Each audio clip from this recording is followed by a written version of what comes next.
Literally Murudeshwar temple visit చేసే వరకు నాకు ఈ స్టోరీ ఈ ప్లేస్లో జరిగింది అని అయితే నాకు తెలీదు. సో నా ఫ్రెండ్ చెప్తున్నాడు ఈ స్టోరీ జరిగింది ఈ ప్లేస్లోనే. So that this place was named as Murudeshwar.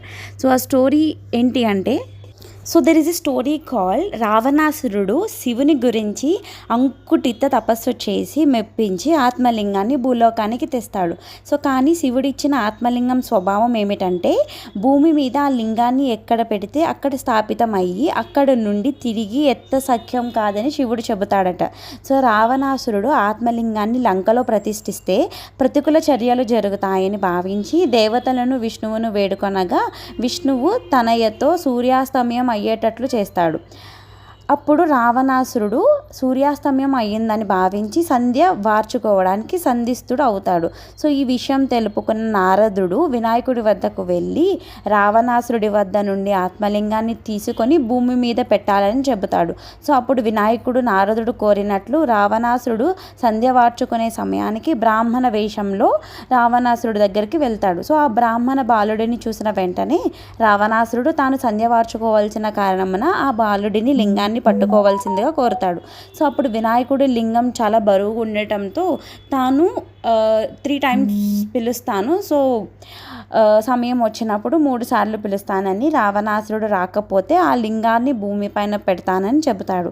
So రావణాసురుడు అందుకు అంగీకరించగా వినాయకుడు లింగాన్ని తన చేతుల్లోకి తీసుకుంటాడు. సో రావణాసురుడు సంధ్య వార్చుకోవడానికి వెళ్ళగానే గణపతి లింగాన్ని మోయలేకపోతున్నట్లు 3 సార్లు పిలుస్తాడు. సో సంధ్య మధ్యలో ఉండటంతో రావణాసురుడు అక్కడకు వచ్చేటప్పటికి వినాయకుడు లింగాన్ని భూమి మీద నిలుపుతాడు. సో రావణాసురుడు వచ్చి లింగాన్ని భూమి మీద నిలిపినందుకు గణపతి నెత్తి మీద మొట్టుతాడు.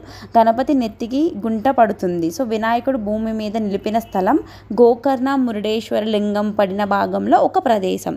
సో విష్ణువు తన మాయని తొలగించగా వెంటనే సూర్యుడు ఆకాశంలో మళ్ళీ కనిపిస్తాడు.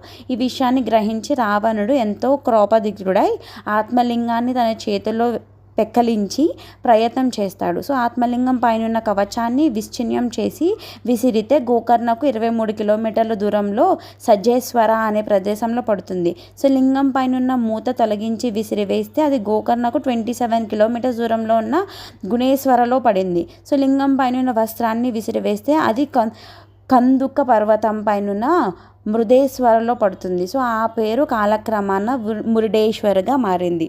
వావ్, అసలు ఈ స్టోరీ చూసాక నేను ఈ ప్లేస్లో ఉన్నానా అని అసలు చాలా ఎగ్జైట్ అయిపోయాను. సో ప్రతిదీ స్టోరీలో ఏమైతే జరిగిందో ప్రతిదీ ఒక బొమ్మ రూపంలో అయితే కేవ్స్లో అయితే ఎక్స్ప్లెయిన్ చేశారు. నెక్స్ట్ లెవెల్ అసలు.